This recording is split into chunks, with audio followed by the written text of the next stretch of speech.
What's up, roomies? Tonight's guest has lived a life that sounds like it's been pulled straight out of a Hollywood movie script.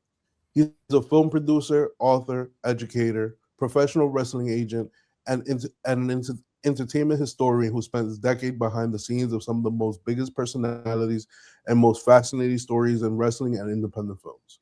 He's worked on acclaimed projects like The Wrestler and 350 Days. He's interviewed and worked alongside legendary names in professional wrestling and has now captured a lifetime of unforgettable experiences in his books Grindhouse, Our House and Wrestling Flicks and Wrestling Rings, Blackboards, and Movie Sets. Tonight, we're pulling back the curtain on worlds that most people only get to watch from the outside. We're talking about wrestling's golden era, behind the scenes movie magic, the story that that never made television, the reality of independent filmmaking, and what's it like to build a career following your passions instead of just one path. Everybody, welcome Evan Ginzburg. Thank you. Sorry, Good to be. that was a mouthful. So, how you doing, Evan? I'm good. I'm good. Thanks for having me on. Thanks for being on, man. And when I approached you about it, I thought it was going to be a long shot because you have such a fascinating career. Dealing with all these big personalities, writing movies, working with Mickey Rourke, doing all these amazing things that people, in one lifetime only hope to achieve like a fraction of that. And you've done it all, man. I appreciate it. It's an interesting ride. You throw a lot of stuff against the wall. Some of it lands big. Some of it implodes. You just have to keep being out there and following your dreams, follow your muse, and you never know what could happen. I feel you on that. And how did everything get started? How did you like get into like wrestling journalism and seeing like all this develop to making films?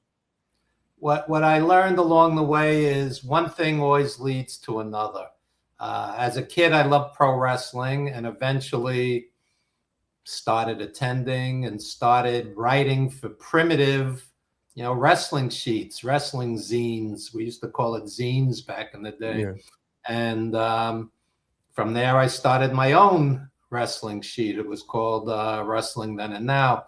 And because of that, I was invited to do a wrestling segment on a 50,000 watt New York City radio station, WBAI FM 99.5. And the host, Fred Giabold, he was a AWA, fan going back decades, and he just loved wrestling. He's like, come on the show and we'll talk wrestling a couple minutes every week.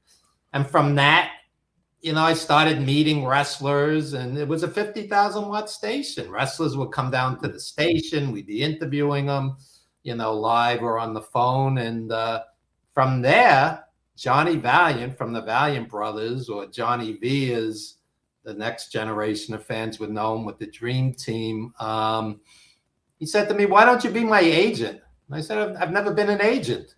Yeah. So he says, you're an intelligent fellow. You could do it. And, Yeah. this is one of my childhood heroes. And all right, Johnny, we'll give it a try. And I started booking him, for indie wrestling shots, for autograph appearances, for private parties, whatever the case may be. And it started to take off. He started doing a one-man show that I produced, a comedy show.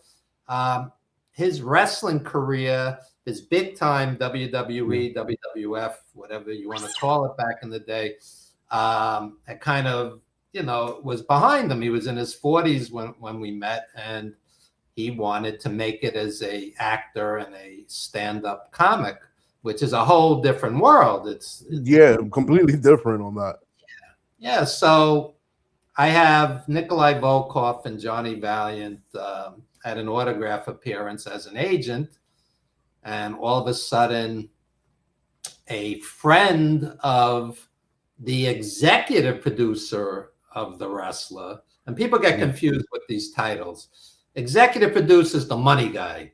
I was the associate producer. I was the wrestling guy. That's a big difference, So the executive producer's buddy shows up at this autograph appearance, starts talking to me and Johnny and Nikolai, and he says, quote, you guys would be perfect for this project that Darren Aronofsky's working on. He says to me, did you ever hear of Darren Aronofsky? I said, I sure did. I'm a big fan. I'm a big movie buff. You know, I love movies. I said, Requiem for a Dream, Pi, P-I 3.14, not P-I-E. You know, I said, yeah, I'm a big fan. And he said, we're working on a wrestling project. And, you know, we exchanged numbers. Months and months went by. I almost forgot about it. I hadn't heard anything, you know, and all of a sudden the phone rings. Evan, bring whoever you want. We're going to have a meeting with Darren and the screenwriter and the executive producer, you know. Yeah. So I go down there with Nikolai Volkov, who headlined Madison Square Garden many, many times. Johnny Valiant, ditto. Tiger Khan, not as well known, but a close friend of mine, worked for the Hart family in Canada. Nikita Brezhnikov, who was Nikolai's legit manager. And we're just, you know, downing beers and eating and laughing. We were at a restaurant, and it was like we had known each other for 20 years by the end. Just everything just clicked, because Nikolai he's gone now. He was a warm, funny guy. And Johnny the same. Johnny was a stand-up. The guy was just plain funny, and they're telling road stories. They're telling, you know, all these insane things that happen as pro wrestlers. And, you know, we knew it worked. So, again, you know, I didn't hear from them for a couple more months. And all of a sudden I get a call, Evan, we'd like you to be the associate producer on The Wrestler. And I realized it was an opportunity of a lifetime. And it turned out, you know, Darren and Mickey Rourke and the whole team really delivered, because the movie blew up. I mean, it brought in 36 million domestic. That was done on a $6 million budget, which sounds like a lot of money to the layman, but $6 million is like the food budget on the Avengers today, you know. All indie film, and you know, and he's nominated for the Golden Globe and wins Best Actor in the World, Mickey Rourke, and he's nominated for the Best Actor at the Academy Awards, and he lost to Sean Penn for Milk. But I mean, you know, a small indie film, it really, you know, we were proud of it. It really was from the heart, that movie. No, that's so dope. And like, how did you feel when, you know, you got the call that the project was finally getting off the ground and, you know, into production, and you were the associate producer, and you were going to be hands-on on this? It was a mix of sheer amazement, fear, joy, every possible emotion, because it wasn't something I had done before, and this was big time. I mean, Aronofsky, you know, one of the best living directors in the world. I mean, you had to deliver for them. So it was it was a challenge, but I did a half dozen or so casting calls, brought in about 125 different wrestlers, some of whom did end up in the film. And I brought in Mickey's ring, Mickey's stunt double, you know, et cetera, so on. Some of the, you know, guys that he actually wrestled in the movie. And when the smoke cleared, it was a beautiful experience. And the film stands up to this day. I'll be on social media and I'll see, you know, these lists, you know, top 20 sports films of all time, and somewhere in there is The Wrestler, and I'm like, wow, you know, because it's 18 years later, so it's good that you know, people respected it, and Mickey's performance was phenomenal. Yeah, it was phenomenal. Heartbreaking. And you know, movies like that always stand the test of time. You know, the Wrestler is a classic, and I don't think there's ever been another wrestling film that depicts it that way. And you know, I'm gonna be honest, I'm not the biggest wrestling. I watch it for entertainment, but I don't follow it as much. But the people in my circle that do watch it, they always like The Wrestler the number one film. And I respect that from him, and I respect you and everybody who worked on that project, because y'all made something beautiful, and things of that nature always stand the test of time, like I was saying. Thank you. And the thing with The Wrestler is, much like Stallone's Rocky, Yeah, there's less than 15 minutes of wrestling in The Wrestler, and there's less than 15 minutes of boxing in Rocky. It was about caring about these characters, caring about the yeah, plot. You didn't have to be a boxing fan to love Rocky. I mean, it's just a great, great film. And ditto with Creed. The first Creed yeah, movie is phenomenal. You don't have to be a boxing fan to appreciate Creed. And yeah, so you wanted to transcend wrestling, to yeah, transcend boxing. Any movie. It's documentaries. You don't. If you love a documentary and you had no interest or knowledge in the subject, then it's yeah. a great documentary. Yeah, because they captured your imagination and they captured your attention. Yeah, I mean, if I watch a movie on Yeah, volleyball, I have no great interest in volleyball. But if the characters and the subject matter is handled well, I could sit there and watch a 2-hour movie on volleyball. That's my point. Yeah. I feel you on that. So, like, what advice would you give somebody who's like trying to break into the entertainment industry but doesn't really like know anybody or doesn't have a name yet? I would tell them to relentlessly network, relentlessly showcase themselves in any way possible. Put things on. A lot of content today is coming from YouTube. Yeah, These recent horror films, back rooms and Obsession. A lot of these horror films had their birth on YouTube and got discovered. So I would tell people to keep doing great work and constantly network and have networking skills and networking tools. You have to be in the right place at the right time. And this movie Obsession was done on 750 grand, which is nothing today. And yeah, the thing's made over $400 million. The kid's 26 years old, the director. So if he could do it, somebody else could do it. The thing is, do original work that's from the heart. Follow your muse, follow your passion, do something that's meaningful to you. It doesn't have to be autobiographical by any means. yeah. Horror is a good foot in the door these days because it could be done on the cheap. And if you have to, self-finance your own films, like Blair Witch Project, the original. That thing was done on pennies, and the thing blew up. But it was original. That's a big fact, and it also brought in that like selfie POV kind of view in movies now. Exactly. And I don't think they ever dreamt it was going to make hundreds of millions of dollars, but it did. And all you need is one hit, and the hit becomes a franchise.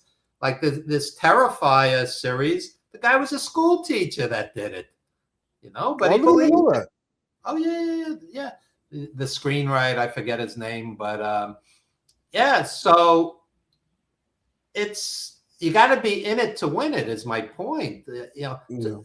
You could sit on social media all day, and I love film. I see all these film pages. The most overrated film is, and then you got hundreds of people, tearing down art. The most overrated director is, and all day they're tearing down art. How about creating your own art? That's not easy. That's not easy. I know a lot of documentarians. These guys are blue collar guys. These guys are not rich guys, and they're out there hustling to finance it. Doing GoFundMe's and Kickstarters and Indiegogos, etc. And you got to roll the dice and do it. Sitting on social media and talking about it or critiquing other people, you're just spinning your wheels. You're wasting your time. It's Darren Aronofsky. Okay, getting back to Darren. No, Darren's mom was a New York City school teacher. This was yeah, not some rich kid, he's a regular kid.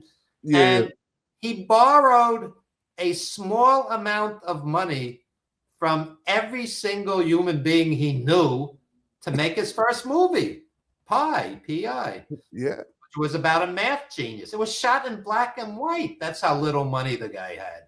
Okay.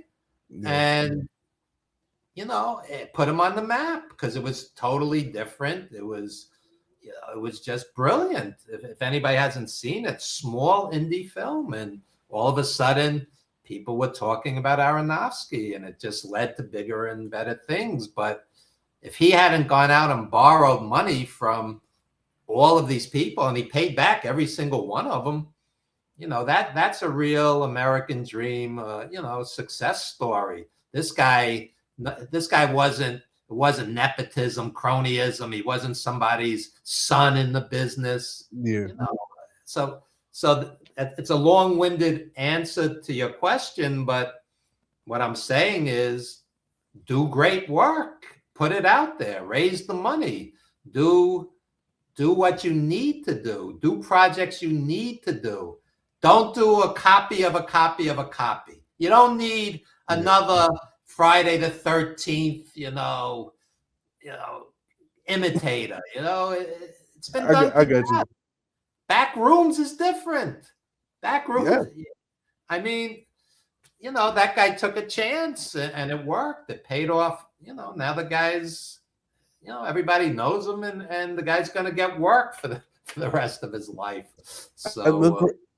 And then the craziest thing about it, like the origin story of Back Rooms, was it was a rumor or like a myth that started all on YouTube. Yeah, but whatever it was, he used his skill and his promotional, capabilities, and he made it happen.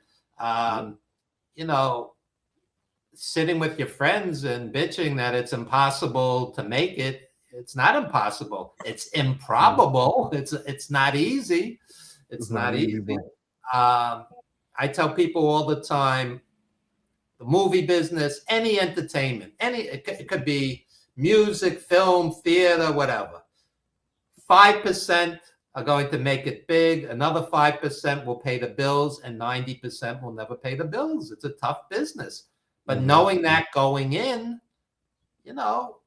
go for it, especially if you're young and you're free. You don't have 3 kids and a mortgage and roll the dice and do it, because the kid that did Obsession, I think he's 20. He was 20 years old at the time. 20 years old. So have you've been in the entertainment industry for a long time, right? Have you seen like people now are like searching for more authentic like creation via like movies and like entertainment, or do you see that people are more drawn to like cookie cutter stuff now versus like a few decades ago? People want to feel something. People. The superhero thing is winding down. Unless it's a great superhero movie, people want to see a film and go, yeah, that moved me, that touched me, that's real. And I think you always have to go for quality. I was watching a movie the other night. Is This Thing On? About stand-up comics in New York. I was just moved by it because it rang true. I have friends who are stand-up comics. It's not easy to get on a stage in front of a room full of strangers and bare your soul, and you're watching that film and you see the pain. Will Arnett is the star, and Laura Dern's his wife in the film, and they're having all kinds of marriage problems, and he's on stage doing stand-up talking about it, and you see the pain. And I have friends who are professional stand-ups, and it's not an easy road, literally road. You get in a Yeah. car, you go from one town to another town to another town. And if you're a blue collar comic, not a big famous comic, you know, you're making your $500, $1,000 minus gas, minus tolls, minus meals, you know. Yeah. So that film just rang true. People want to watch something, and you know, the CGI, the special effects, it's done to death already. You know, Yeah. I was watching the Eternals, and it's like you got these giant monsters, and never for 1 second do you think the monsters are going to beat the superheroes. There's zero suspense, zero. Yeah. I mean, that's ridiculous. And their hair isn't even messed up. It's like they're like models in GQ cover. You know, you want to feel something basically, and Yeah. sometimes these little indie films. My favorite film of this century is Wendy and Lucy, Kelly Reichardt. Kelly Reichardt's an indie filmmaker. She's done 20 or 25 films. And I'll sum it up in 30 seconds. Young woman played by Michelle Williams. All she has is a broken down car and a dog. She's broke, and the car breaks down. And it just sets off a chain reaction, and none of it's good, you know, and it'll rip your heart out. This thing's done on pennies, I'm telling you.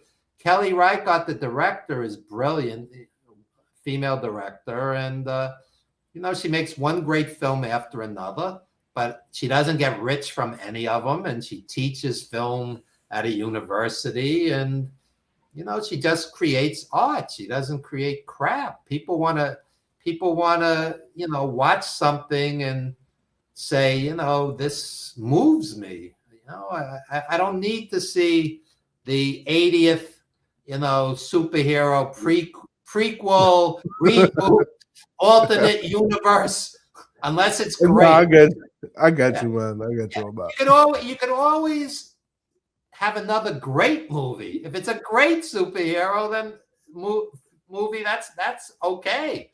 Believe me, I'll enjoy it like anybody else. But to watch a mediocre slog of CGI and you go, oh, this guy can't die because, you know, it's a franchise. You know? It's like, where's the suspense? So, like, throughout your career, like, have you met anybody who, like, exceeded, like, your expectations, like, on their personality or, like, the way they carry themselves? Or yeah, I'll tell you anybody's, like, left, like, an everlasting impression? I'll tell you a funny story. Let me know, we couldn't get the funding we wanted for The Wrestler with Mickey Rourke, and we wanted to get 18 million, and we ended up with 6 because his star had waned at the time. He was doing a lot of you know, B action movies and direct-to-video stuff. You know, The Wrestler came out in 2008, and we were working on it, you know, the year or two before. So Aronofsky sets up a meeting with Nicolas Cage, and I'm like the point man. We meet him in the parking lot of the Manhattan Center, you know, in New York, which is where Ring of Honor Wrestling was having a card that night. So Aronofsky's like, Evan, you got Nicolas Cage at the time. This is 2006, 2007, was a big deal. He was one of the biggest movie stars in the world.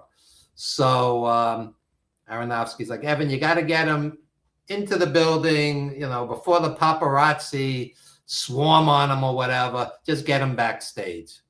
I go, okay. You know, because I knew all the wrestling guys. I'm a wrestling guy. So anyway, so I meet him in the parking lot. And for about 30 seconds, as we say in wrestling, I'm kind of marking out like this guy's a big movie star.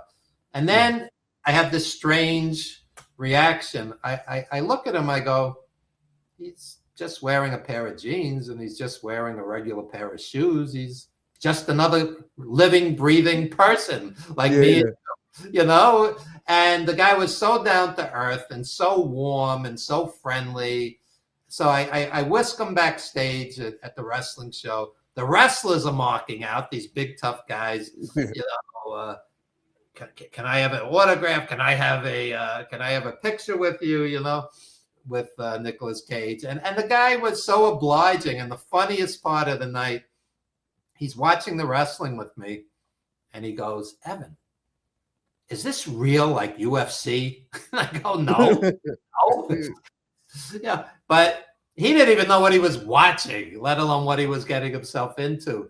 So I'm sitting with Aronofsky one day, and he says to me, I'll never forget it. He goes, Evan, Nicholas, Nick. He said, Nick is a great guy. He said, but he's a walking corporation. You got the agent, the manager, the hairstylist. You got the whole team. He says, Mickey just walks around with this one guy, his buddy, and then he goes, and Mickey's the right guy. Because Mickey looked beaten down. Mickey had gone into boxing at the height of his cinematic fame. The guy goes into boxing. He's getting punched in the face. The guy's a sex symbol in the 80s, and he's getting punched. This is unheard of. It's absurd. But he's like a tortured artist. He didn't like the whole Hollywood scene, the whole deal. So the wrestler, he looked the part. Nicolas Cage in 2006 or 7, the guy was in his 40s. He was fit. He looked good. He didn't look the part. The part was for a beaten down ex-wrestler. And Mickey fit the part. And in The Wrestler, when he says, I'm just a broken down piece of meat and I don't want you to hate me, that's an iconic line. That's like Marlon Brando and On the Waterfront. I could have been a contender. 100 years from now, people will watch The Wrestler, and that line will move them because it's definitely. Yeah, and we're very proud of it. And another thing people don't understand is that project from start to finish was 7 years. 7 years getting the money, casting. Darren working on other projects simultaneously when he was, trying to piece it all together, The Wrestler. 7 years. So, there's tons of content out there. But if you want to do something right, something that's going to, be there forever, and because of Mickey's performance, that'll be there forever, you got to put in the time and the effort. It's not churning out content. You got a zillion content creators, but that's different than creating art that's going to survive. No, you're absolutely right. And when you were working on The Wrestler, was there any funny stories or chaotic moments that will stay with you forever? You'll be like, oh my God. You always tell that story at dinner. Oh yeah. This is funny. I'm on set in my street clothes, just watching. Anybody that knows film, it takes a long time to set up. You could be there all day sometimes for one scene, and I'm on set, and it's that sad autograph scene where the wrestlers all look broken down, and Aronofsky gets this smirk and he goes, Evan, come here. And I go, yeah. And he goes, I want you to walk around to all the wrestlers in the scene, walk up to Mickey last, ask him for an autograph and a Polaroid. I've never acted in my life. All of a sudden, he's throwing me into the movie. I mean, I'm just standing on the set in my jacket and street clothes, no makeup, nothing. He just throws me into the scene. Mickey walks over to me, whispers in my ear. He goes, "Just improv it. Just improv it." I've never even acted in high school, so so I'm thinking to myself, okay, since we're improv, what am I going to say? All right. So I walked past this one giant. He's a black sumo, a buddy of mine, Manny Yarborough. He fought in UFC. huge guy, 800-pound guy. And I knew Manny. He was a friend of mine. So that like calmed me down a little. And then from Manny, I start walking towards Mickey, or Randy the Ram Robinson, who he was playing. And I'm thinking, what am I going to say? And I'm like, what would I say to any legendary wrestler? And so I walk up to him and I go, I loved you as a kid. I saw you at Madison Square Garden. Can I have your autograph? Which is what I would say to a legendary wrestler. So he looks at me and he's improvising and he goes, what's your name? Okay. What's your name? So I'm thinking for a second and just logically I go, Evan. And it dawns on me how surreal this is. I'm playing myself in a fictional movie. Utterly surreal. Okay. So he signs the autograph. Aronofsky runs over to me, and he starts pounding me on the chest going, that was great. That was great. And Johnny Valiant, who, again, legendary wrestler, he says to me, do you know your hand was shaking?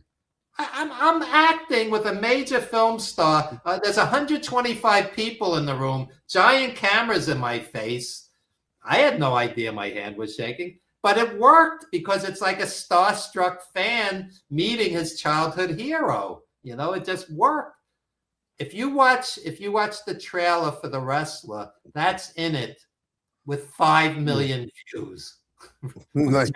Check it out after the show. You'll see exactly what I'm talking about. Yeah. I'm definitely gonna check it out. So like who's like the funniest person on set, or like the funniest wrestler you ever spent time with? Johnny Valiant. Johnny Valiant was a stand-up comedian, and he was brilliant. He was just brilliant. Just stream of consciousness. I don't know how many of your viewers are wrestling fans, but the Valiant brothers, Johnny and Jimmy Valiant, and their manager, Lou Albano, they were the #1 tag team in the world in the 1970s. And basically, it was improv. It was like improv comedy. They would be ready to do the promo, and they would be told, okay, August 1st, Madison Square Garden, you're wrestling Bruno Sammartino and Chief Jay Strongbow.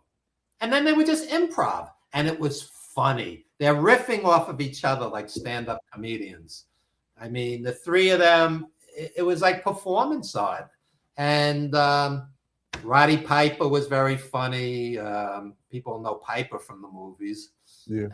And Piper was funny. John Tolos, who's not as well known, but another funny guy. Back in the 70s, these guys would use ethnic slurs against their opponents. So, today it wouldn't be politically correct, but this is 50 years ago. So John Tolos is coming into Madison Square Garden to wrestle Bruno Sammartino, and he calls him a spaghetti bender. And it's like, this is so tame by today's standards, but the fans wanted to murder him because he was making fun of Bruno's Italian heritage, and the fans wanted to kill the guy. But, my father would watch with me and he would just laugh because Tolos was funny and the Valiants were funny. And, all these guys, the best villains made you laugh and you wanted to kill them, That's a fact. That's a big fact. In your time, like, interviewing pro wrestling, what's one wrestler that you interviewed or had the chance to like spend time with that's misunderstood by like their fans? Ivan Koloff, the Russian Bear, the hated villain, was born in Canada and sounds like me and you. So the first time you hear him without the put on Russian accent, some people were stunned, because they believed the gimmick. And basically a wrestler's in-ring personality is themselves, but amped up by like 100 or by 1,000. Yeah. You know, some of these guys were legit tough guys, and Johnny Valiant said to me, I never once got into a bar fight. I liked the fans, and I had no desire to get into a fist fight with anybody. But then you got other guys, who were just tough guys, and they would be barroom brawlers, and drunken, crazy stuff where the police are taking them out in handcuffs. It's like anything else. It's different personalities, and wrestlers are people. This is what people forget, because the personalities are so convincing that you forget this guy's a husband, this guy's a dad, this guy's a dog owner, a cat owner. They're people. They're people. So do you think that a lot of fans like forget the fact that wrestlers are like wrestlers are also entertainers, and like they're on screen or like in ring persona is not them. It's them amped up, but it's not like them like on a daily basis. I think some fans get too carried away with it all, and they'll go, I hate that guy.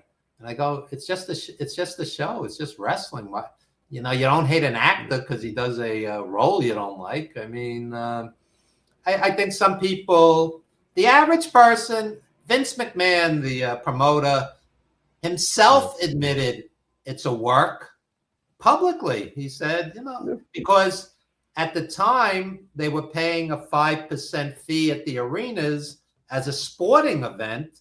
And by saying it's not a sporting event, it's just a show, he saved 5% on thousands and thousands of shows. And so basically he exposed the business. But there's still people to this day that are a little too emotionally involved.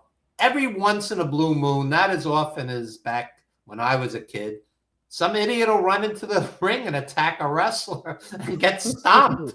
I mean, this is funny. So a fan will watch a wrestling match. Then he goes to attack the bad guy. But once he runs into the ring, the good guy's attacking him for attacking the bad guy, because they're working together. He's not, they're seeing everything differently than the idiot fan that ran into the ring, That's crazy. Like, and because I could just imagine like somebody just running into the ring and then just getting like, I don't want to say like clothesline, but put down, not so gently. The wrestlers will just beat the hell out of them, and then just that's just a given. You never run into a ring and attack a wrestler. It's just like an unwritten law. Everybody, the whole crew, all the boys are going to come out and stomp you. Yeah. Nah, I get it. So, do you have any like crazy backstage stories that you're allowed to tell us? Backstage. One time, again, if you're not a wrestling show per se, so you may not know some of the people I'm talking about, but the original Sheik, not the Iron Sheik, the original Sheik ruled Detroit for like decades, and he was a heel villain, and he never spoke. Part of his gimmick was like he was insane, and the manager did all the talking for him. He never spoke. So one day I'm backstage at a show in Philadelphia, as press, as media, and the original Sheik walks in, and the guy was so fearsome.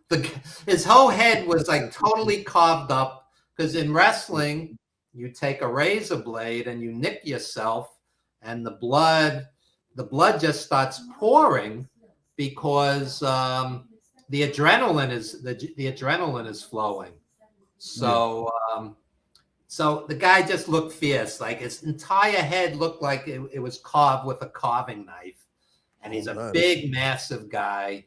And as he walked into the dressing room, all these journalists who know wrestling's a work, who know, everybody just went silent, like in awe that this guy walked into, it's like you as a movie fan, if your all-time favorite actor walked into the same room, you might go, wow, there he is, It was that kind of reaction. It was funny because a lot of times the journalists are jaded. They've seen everything, they've met everyone, but when the original Sheik walked in, it was fun. It was dope. Yeah. It was really memorable. I'm talking like 1992, so this is still staying with me. Yeah, I feel you, man.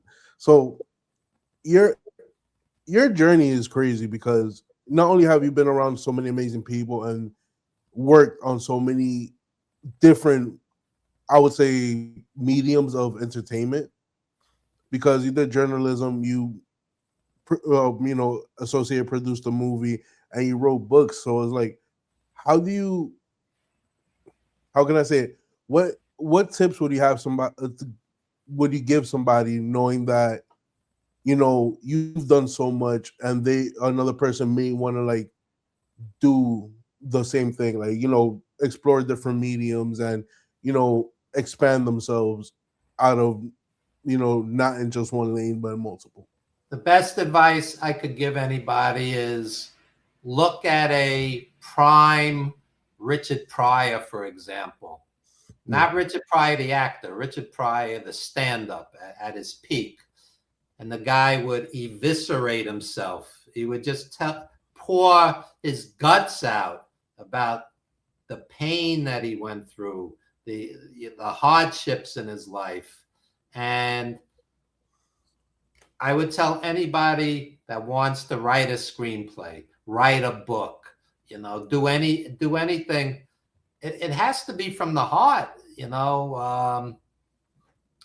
have to care about the characters, even if it is a sci-fi movie, a superhero movie, a genre movie. You still have to care about what you're watching.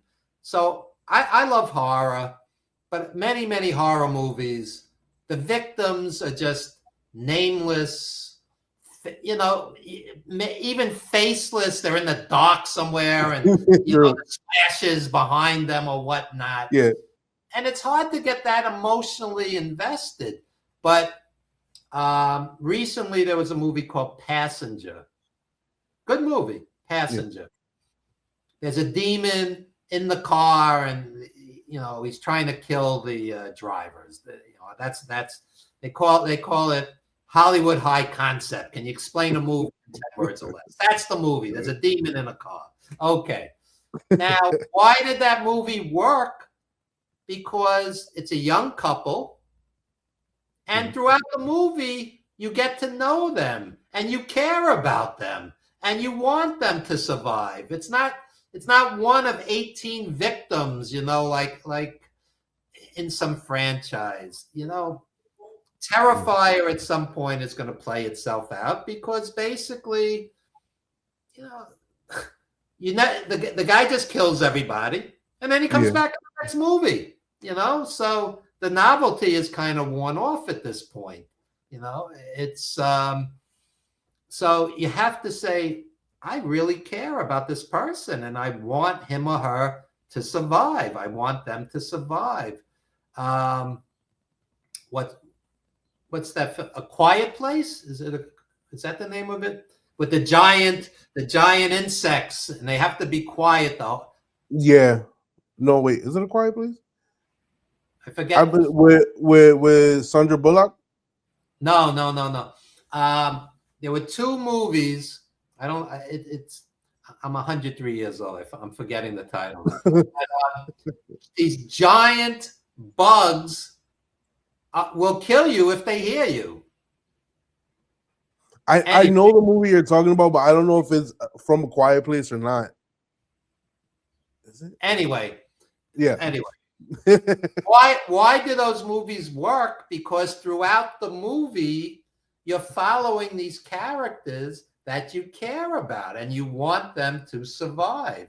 So anything that you create, you have to be passionate about it. You have to pour your heart into it. You want to do something different.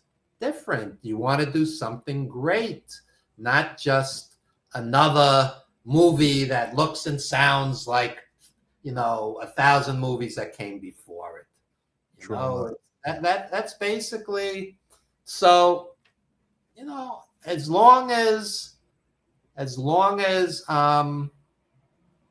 mentally and physically able, I want to continue to write books and make movies. And Clint Eastwood's 96. He's just finally retiring. So, listen, 96. When it comes to being a creative, I don't think there is an age for retirement, unless you really don't want to do anything anymore. You know what I mean? I feel like you could be at any age and create a great film or create a great book, or even direct something or produce something. This is interesting. There was a musician named Sun Ra, avant-garde jazz musician. And he was ahead of his time. He was doing music videos back in the 1950s and totally ahead of his time. Think George Clinton and Parliament Funkadelic, but earlier. Sun Ra. All right. Okay. So the lead, Sun Ra passed away. The leader of his band is 102 years old. 102 years old. His name is Marshall Allen, and he's still great. And at age 100, he put out his first solo album, the first album under his name at 100. So you can always have goals. And I'm talking, this guy's 102 now, and he's still at that, high level of artistry. It's not like, he's just old and living off his name. You follow? So no, he's still proficient in what he does. Yeah, I mean, the guy is a great artist. So my point being, you should just follow your heart and create, and don't let people deter you. It's never going to work. I mean, look, you still have to pay the bills. So have a plan B. Plenty of musicians teach music. Plenty of writers teach English, etc. So on. I mean, there's no shame in having a day job of some kind. My favorite book is called The House on Mango Street by Sandra Cisneros. Beautiful, beautiful book. Yeah. Short stories about growing up in Chicago in the 1960s. Poor immigrant family from Mexico, and great book. But she makes a living as a college English professor with, the benefits that go along with it, and, as a writer. But my point is, sometimes great artists are not generating huge incomes. Like I said before, Kelly Reichardt, great indie film director.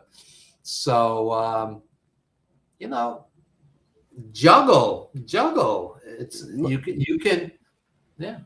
No, I get it because a lot of people, especially now, the way everything is in society is like you have to kind of make sure you're stable while you're creating your art. You know what I mean? I mean, think about The Walking Dead. This show, the main show, now there's 37 spinoffs. The main show ran for 12 years. Yeah. A show about zombies. Nobody would think, hey, here's a great idea for a primetime TV show, zombies. But here's the thing, again, that first season, you cared about those characters. Yeah. You did not want to see them die. Every time a zombie came at them, a walker, they would say on the show, a walker came at them, man, there was real tension because you cared about them. The one episode They're looking for the little girl the whole series. They're looking and looking and looking for the whole season, I should say. And all of a sudden, the girl comes out of the barn and she's dead. She's a walker. Remember that? This little yeah, I and remember that. it's just heart-wrenching. Why? Because you cared. You cared. Yeah. But that's the great thing about like artistry and creativity, you know. Once you're able to like draw that attention, draw that person in, the person becomes invested. And we see this on all mediums, man, and it's crazy. And it's sad, and you know, I'm gonna say it's sad now because like the way people tend to, I don't know, get noticed or get notoriety through the social media platforms, those kind of machines are kind of like, I don't want to say constricting, but are kind of like forcing artists to like generate more and doesn't allow them to take the time that we used to have to like create good art. Look,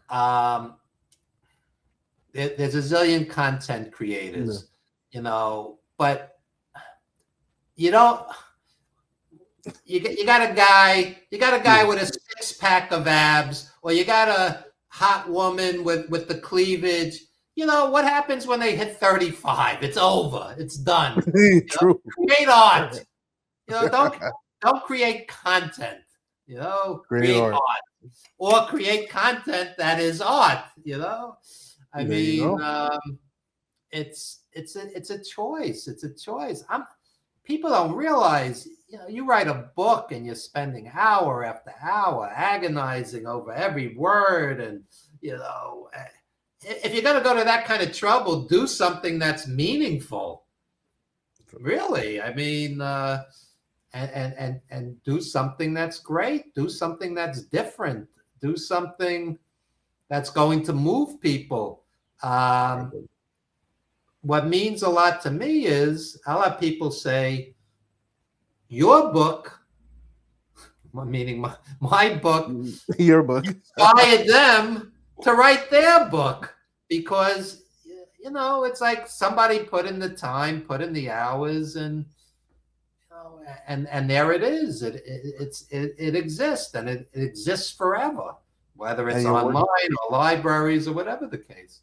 And your work touched somebody enough to inspire them to do something great themselves. My book, Wrestling Rings, Blackboards, and Movie Sets, it's 100 short stories based on my life, juggling a career in wrestling, a career in film, a career in education, you know, juggling it all. And the idea for it came to me from Sandra Cisneros, The House on Mango Street, because the stories in her book, there's dozens of stories, and they're very short, very short. And, but there's a story in House on Mango Street. Papa who wakes up tired in the dark. Yeah. And the story, the story's a half page, literally a half page. Grandpa died, dad's crying, and the oldest daughter doesn't know how to console him. And that's the story. That's the whole story. And it's beautiful. It's just beautiful. And I said to myself, you know, I can't write like a murder mystery. I can't write like a historic epic or whatnot, but I could write a quality short story. And her book inspired my book inspired other people to write books. So it's like ripples in a stream. And so again, you have to write from the heart. And I hate to be repetitive, but you asked me early in the show what advice I would give to creatives is basically don't do junk. If it should move you, and it should move whoever watches it. And look, I know a guy, he's doing a fantasy series, and it's the same theme. The idea is, it's the same concept, I should say. You have to care about those characters. It That's could be another galaxy. It could be the distant future. It doesn't matter. You have to care about what you're watching. That's a big fact. Yeah. Well, Evan, before I let you go, I ask all my guests this question. Do you have any final thoughts or words of wisdom for the roomies? Yes. I'm going to tell you a very quick story. Let us know, man. There's one of the Oscars many years ago, Glenn Hansard from the Swell season, he wins best song at the Oscars. This is maybe 15 years ago. And great musician out of Ireland. And previously, he had been busking on the street for change. And he stuck it out. And there he is in front of 1 billion people winning the Academy Award. And he says, quote, create art. Create art. And he was very emotional. This guy was busking for change on a street corner. And a few years later, there he was at the height, of the entertainment industry. So, it's dreams come true. I mean, like I said, we did The Wrestler on a very small budget, and there's Mickey up for the Academy Award for Best Actor. Things happen. We were at the New York Film Festival, Lincoln Center. 2,300 people, sold out, $40 a ticket, and we screened The Wrestler. And the scene where Mickey's talking to his daughter and says, "I'm just a broken down piece of meat." I look around me, and everybody's crying. Everybody's crying. And right then and there, I knew this film works. This film works. And we put 7 years into it off and on, and it's paying off. And so your dreams can come true. And I'll leave you with this. Sylvester Stallone wrote Rocky in a weekend. A weekend. And look at that. One of the biggest stars in the history of Hollywood. Regular blue collar guy. He was starving. The guy. That's a big fact, man. So that's what I would tell people. And treat your art with discipline. It's like going to the gym or getting up for work or whatever you have to do. Sit down and write, sit down and edit, sit down and make that film. Don't talk about it. Do it. Okay. Look, I'm gonna, we just met, but I'm talking to you like a friend. Throw enough stuff against the wall. Some will land big. Some will land. Some will, be a complete disaster and fall apart. Some will just die a horrible death and nobody sees the thing. No, really. I mean, that's the nature of the business. But, just if you need to do it, that's what's important. If you really need to do it. And sometimes being hungry, literally like Stallone, being hungry will force you to create great art. If you're complacent, then, I'll do it next month. I'll do it next year. I've seen artists just give up. And once you're out of the game, it doesn't matter what it is, you're done. So, just keep creating. That would be the best advice I could give to anybody. I mean, I'd love to do a film, a book every year if possible. I mean, it's not that easy, believe me, because films are time consuming. But I have less time because I'm older, so there's more urgency to get things done. I got you on that, man. And roomies, with that, remember, keep creating and don't hesitate. If you got an idea, go for it. And you never know. It may stick, it may not stick, but keep on creating, keep on making good art, and keep on making art that means something to you. And yeah, with that, peace out.